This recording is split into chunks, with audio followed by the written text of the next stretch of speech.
Comment peut-on commencer une église d'après la vision de Dieu? Une question qui perturbe apparemment beaucoup de gens. Beaucoup de gens ont l'habitude de dire que on commence une église avec la parole. Exactement, l'église commence avec la parole de Dieu. Cela veut dire que c'est Dieu lui-même qui doit visiter son serviteur qu'il veut utiliser, c'est-à-dire les pasteurs. Comme il a appelé Moïse avec une mission précise et avec beaucoup plus de précision, avec un message clair accompagné des signes infaillibles que c'est Dieu qui l'a envoyé. Et Dieu lui-même indiquera à son serviteur quoi faire.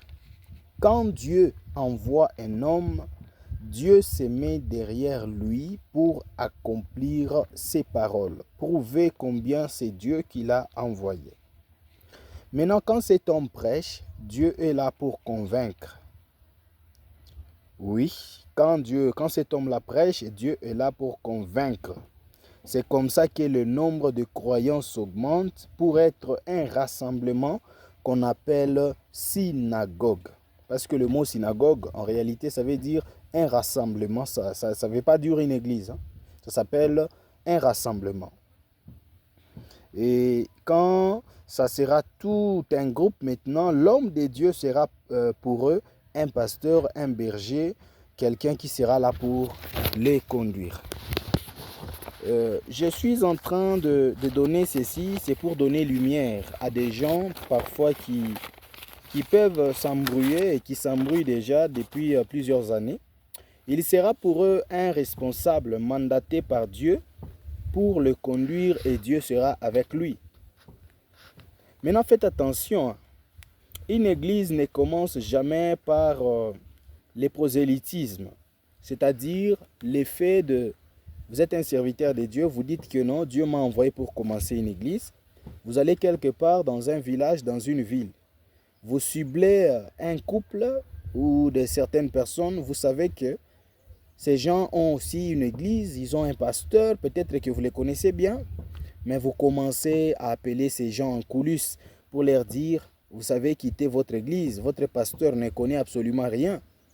Quittez cette église, venez chez moi, vous allez entendre les choses. J'ai déjà commencé une petite église dans la maison. Ça, ce n'est pas la parole de Dieu. C'est ça ce qu'on appelle le prosélytisme. C'est une politique et une église qui commence par une telle politique qui n'est pas la parole de Dieu. Quoique vous pouvez avancer, vous pouvez construire des grandes églises. Et je vous dis la vérité, Dieu, ces jours-là, il vous dira, je ne vous ai jamais connu. Donc, faites attention à cela. Une église ne commence jamais par le prosélytisme. Ça ne commence pas avec la politique. Si vous faites ça, Dieu ne sera jamais avec vous jusqu'à votre mort. Dieu ne vous reconnaît même pas comme son église. Vous allez travailler en vain tout ce que vous allez faire. Question.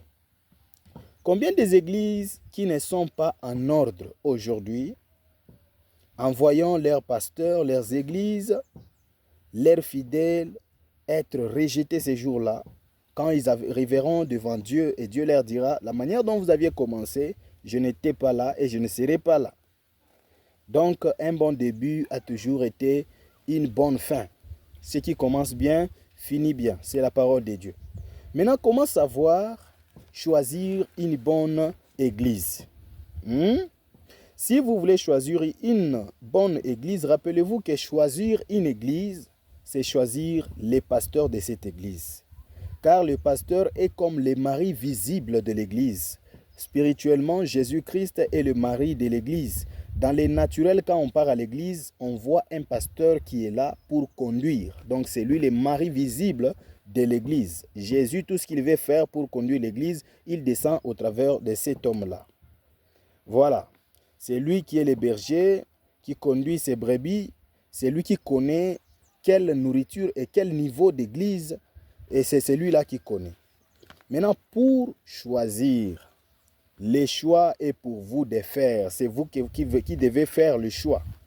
Ne choisissez pas l'apparence, mais choisissez la qualité selon la volonté de Dieu. Il y a plusieurs églises, des grandes églises, là-dedans, il y a tout. On chante bien, il y a des bons instruments, et tout ça.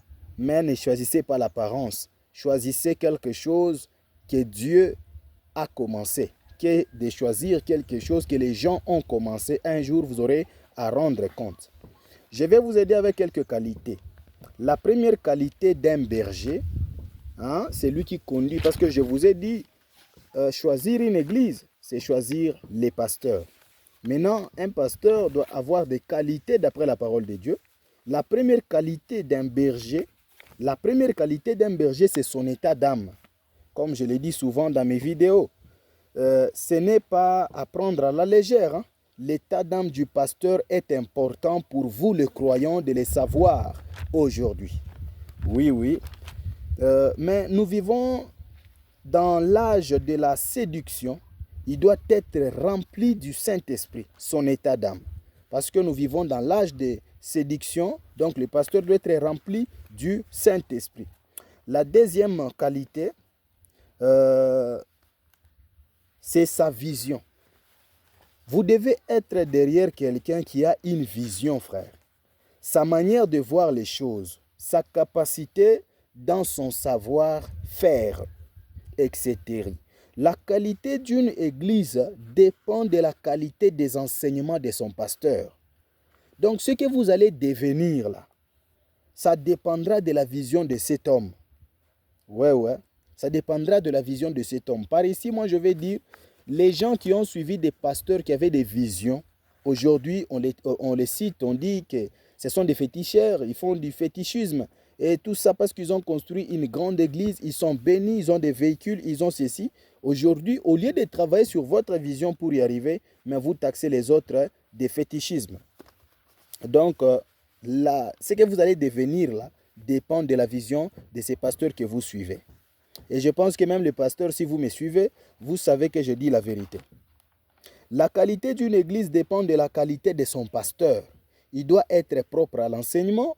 Il doit avoir une compréhension claire de la parole de Dieu. Il doit avoir une vision claire de là où il amène ses fidèles. Il doit avoir une connaissance un peu plus élevée, celle qu'on appelle la manne cachée ou encore la clé du royaume pour affermir ses frères. Je suis en train de dire, ce sont des choses comme ça un peu secs, mais c'est la vérité. Moi, je ne dis que des choses pareilles. Et la troisième qualité, c'est les soucis des âmes. Un berger, un pasteur doit avoir les soucis des âmes. Oui, le messager William Branham dit que c'est une honte pour un pasteur de perdre les âmes. De perdre les âmes. Oui, comme je le disais, la troisième qualité d'un berger, c'est les soucis de vos âmes. Il doit avoir les soucis de vos âmes. Il doit s'inquiéter quand il voit ta vie qui n'avance pas. Ouais, un pasteur doit s'inquiéter comment la vie de ses frères ici n'avance pas. Qu'est-ce qui ne va pas dans sa vie? Les soucis de ton âme, c'est la seule chose qui peut amener un berger à prier avec sincérité devant Dieu. Lui posant des questions, pourquoi la vie de cette personne, de cette sœur-là, ne change pas? C'est la seule chose qui peut amener un berger à vous dire la vérité. S'il a les soucis de ne pas vous perdre. Vous dire que si vous menez une mauvaise vie, vous périrez. Nous sommes dans l'âge où des vérités pareilles n'existent pas. On essaye de donner le Saint-Esprit même aux incrédules parce qu'il donne. C'est compliqué. Les soucis de vos âmes, c'est la seule chose qui peut amener un berger à gêner, à pleurer, à prier Dieu pour vous. Un véritable berger ne peut jamais accepter de vous perdre. C'est une honte pour un berger de perdre une brebis. Quand il aura un problème, il aimera trancher ses problèmes avec équitabilité, ne se penchant pas au favoritisme.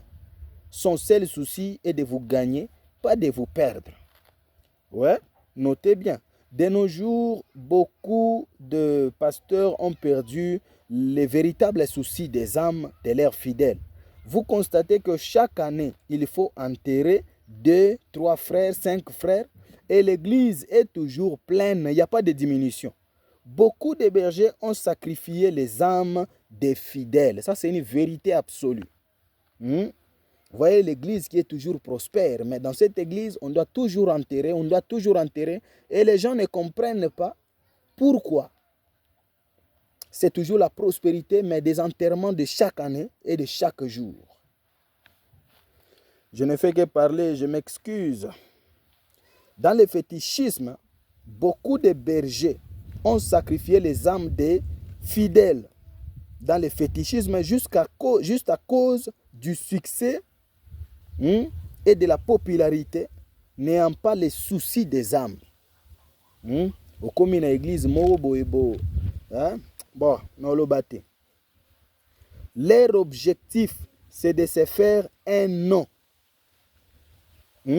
d'avoir la renommée dans ce monde. C'est l'esprit de Nimrod, l'esprit de l'Antichrist. Bien-aimés frères et sœurs, ce sont ces quelques éléments qui peuvent vous guider à faire un bon choix pour sauver votre âme. Est-ce que pensez-vous que vous pouvez connaître ces détails si rapidement lorsque vous venez d'entrer dans une église d'autrui? Il faut du temps. Au côté église à Batu Lelo, sali soki une semaine, obimi a. Koto ba oyemba malamu te ngana nakena nkota la église mosusu eza côté kuna obimi OK kuna sali soki un mois obimi isusu yo mutu moko sana na ba pasteur soki 10 personnes yo moko bongo na azo konza yo vraiment eza réalité nzamba limbisa ngai so na lobi pe mabe mais eza ba quelques éléments onga na salaki o mutu nyonso azo yo kangai tout celui qui vient de m'écouter. Donc, n'hésitez pas de vous abonner. Nous allons essayer de donner les choses comme ça. Et nous donnons des choses comme ça. On n'a pas peur de quelqu'un. Oui, un prédicateur est là pour enseigner, pour donner lumière, afin de sauver une âme quelque part. Que le Seigneur vous bénisse. Moi, c'est grâce, Zoé, grâce. Amen.